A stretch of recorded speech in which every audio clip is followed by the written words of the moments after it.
Yo, what's going on, everybody? It's your boy Donnie over here with Anime Blinkers, and Solo Leveling does it yet again, breaking another Crunchyroll record, this being the fourth time it's broke its own like record and the site record for most liked episode, and it did it within 24 hours.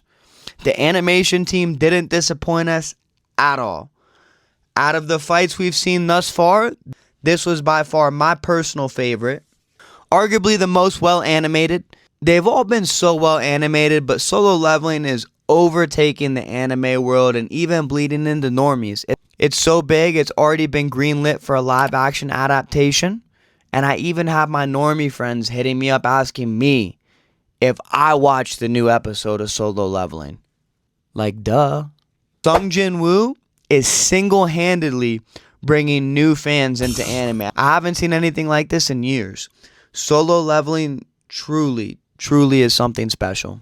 That being said, this last week's episode had a few scenes cut from the original, but for the most part, stayed pretty faithful to the original, even going to add on and enhance the King Ant, aka Baru, versus Jinwoo's fight. So before we dive on in, let's light one up for poor old Baru, because after Daddy Jinwoo spanking, he gone. Right before our boy Sung Jin-woo steps onto the scene bringing hella aura and a massive shadow army, we get a panel of the cameraman basically making peace in his final moments, wishing he had spent more time with his dad before the start of the Jeju Island raid, right before Jin-woo saves him from an incoming ant. You know the unspoken rule, the cameraman never dies. The cameraman nearly escaping death thanks to Jin-woo puts more emphasis on the Korean hunter's dire situation, it basically being over for them until Sung Jin-woo steps onto the scene. Right after this panel in the manhwa, we get a scene depicting the Korean broadcaster also losing all hope, as we see he actually cut the broadcast due to Korea and Japan's heavy losses. It wasn't actually technical difficulties from Jinwoo's shadow exchange like in the anime's version. Koreans were freaking out, calling the news station about the cut broadcast, and the head of the station states, "What am I supposed to do? Show them an ant ripping them apart?" Right before seeing Jinwoo, and then commands that they restart the live feeds, stating that this guy is their last hope. In the manhwa, because Korea does have viable live feed access, people like President Go Gun-hee actually already know the status of the situation, and therefore they don't need to be briefed like in the anime when they step into the big briefing room at the Hunters Association. Another small change to note, the Korean broadcaster boss in the anime is a lot younger than as opposed to his manhwa version. In the manhwa, he's some old guy. They've been pretty faithful, for the most part, adapting characters from the manhwa, although they have given a lot of characters in the anime improvements, such as our beloved Hunter Cha.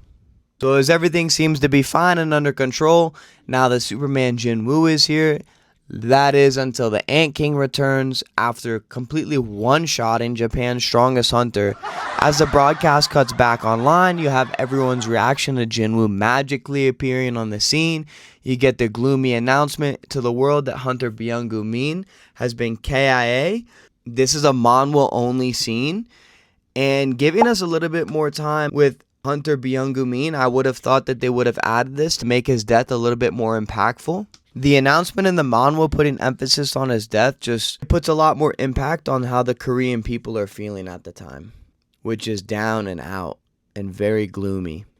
The announcement in the manhwa of Byung-gu's death and the emphasis on it, plus a few other small details missed, just helps the reader to feel the hopelessness of the Korean people. They add a lot of exposition in the anime to the Japanese hunters discussion. If you watched any of my other videos, you'll know that Japan's initial objective wasn't to actually clear the raid in the manhwa. They actually wanted to cripple Korea by getting its most skilled fighters killed in a raid, seemingly making it look unintentional. So originally, all this guy asked is if that the Korean hunters are still alive, and after being told yes, and that Goto is dead, his response is pretty short. Now, President Go is noticeably invigorated at Jinwoo's appearance, and I love this little scene in the manhwa, and I loved it here in the anime as well. And now, for the moment you've all been waiting for, Jinwoo versus the Ant King. My manhwa readers know him as Baru. Shit is about to get real. I've been waiting for this fight all season, ever since I knew the Jeju Island raid would take place in season 2. So as this fight pops off, not only did they do a phenomenal job animating this fight and making it come to life, they give Baru extra landed punches and drag the fight out a lot longer in the anime for obvious reasons. It's one of the most anticipated fights, and it's probably the greatest anime fight this year. Believe it! And hey, I'm not complaining. So with the fight being longer, they did Baru more justice and made him look a lot stronger and more of an equal opponent to Jinwoo, even though in the end Jinwoo still mollywopped him. In the manhwa, Jinwoo actually compares Baru's strength to that of the Demon Monarchs. And anime viewers don't know, but when the term monarch comes up, that describes a very powerful being in universe. And I'm actually going to be doing a few videos coming up, one ranking the monarchs and another breaking down and explaining the hunter rank system and hunter classes in solo leveling. Be on the lookout for those sometime after my episode 13 video and season review comes out. I've been working on my episode 7 through 9 deleted scene videos, which should be out sometime in the coming week. But before the fight begins, we get the scene of Hunter Sung giving everyone healing potions, including Hunter Cha, to try to save her. In the anime and manhwa, it's established that she's beyond Jinwoo's healing capabilities, but in the anime, they add the scene of Sung using his precious elixir of life, which he's limited to only a few bottles of, in order to try to save Hunter Cha. They either added this to show Hunter Sung's deep concern for Hunter Cha, or to make it seem like our MC has exhausted all his possible resources to save her, because next week's solution to Hunter Cha's problem could be questionable by the Human Rights Association. So just before the Ant King steps onto the scene in the anime, we see he's about to start shadow extracting ants to bolster his army numbers and kick the fight into overdrive.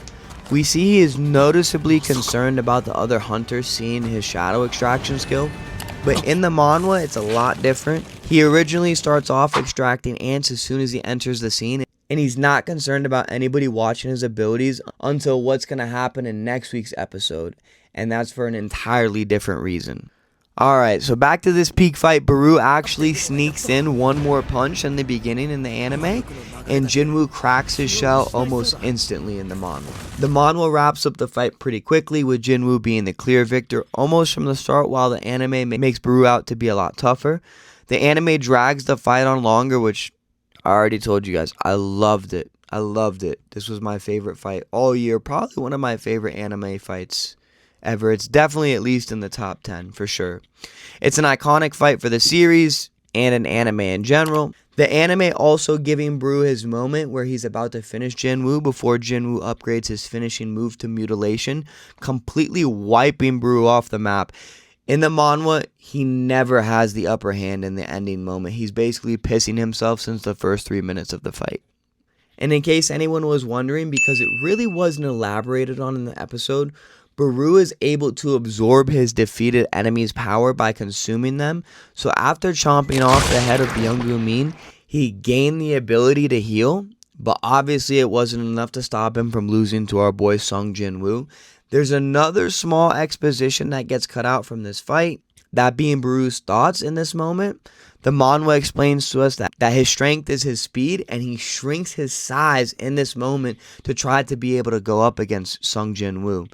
We also know, like I just stated, that in the manhwa, Baru has the abilities to absorb his defeated enemy's abilities. So it would make sense why he's able to use the Japanese S-rank hunter's ice abilities, but in the manhwa, that's never included. This is an anime-only edition. So once Baru is basically defeated, he calls forth his ant army, only for Jinwoo to erect his own shadow army. We do get a little panel cut of Jinwoo telling Fang, or Tusk, as some translations render it, that if so much as a spark touches a human, he's never summoning him again. While I stand on the side of the anime has done solo leveling a lot of justice, there are times like this where certain animations and expressions from some characters get left out. These moments at times can feel more intimate in the manhwa, although I do see the sense cutting this scene particularly. It's kind of a funny moment in the middle of one of the most intense battles all season and all series up until now for the anime. Daegu Lim and Dungwook Ma's reaction to this is priceless. The same guy trying to recruit him a few days prior can't even comprehend that Jinwoo's minions are stronger than Ma himself. And after Baru is defeated and the rest of the ants flee, we come back to our beloved Hunter Cha Hae-in, whose body isn't accepting any type of treatment. And right after reaching peak hopelessness, bam! We leave on another cliffhanger, leaving Hunter Cha's fate to be determined in next week's episode, where we will be here to talk all about it. What did y'all think of this episode? Was it peak? Did it live up to the Solo Leveling hype? And was this the greatest fight yet? If not, then who, I ask? Then who?